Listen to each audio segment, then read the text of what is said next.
bilaksınız o terbiye. Terbiyenin bari bu yüzün içinden çıkardı.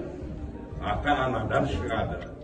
Düğünde kanday olsan mihkinde de sonday olasın. Bu terbiye öte жақсы қазіріміз бұрыннан келе жатқан тәрбие ғой мектебімізде.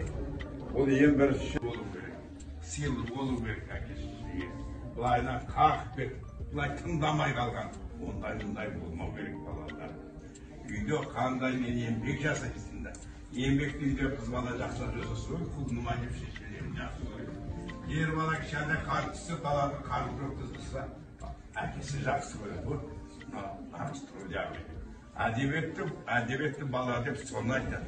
Қарсы келмеген әке-шешесіне. Атасы болса сыйлап.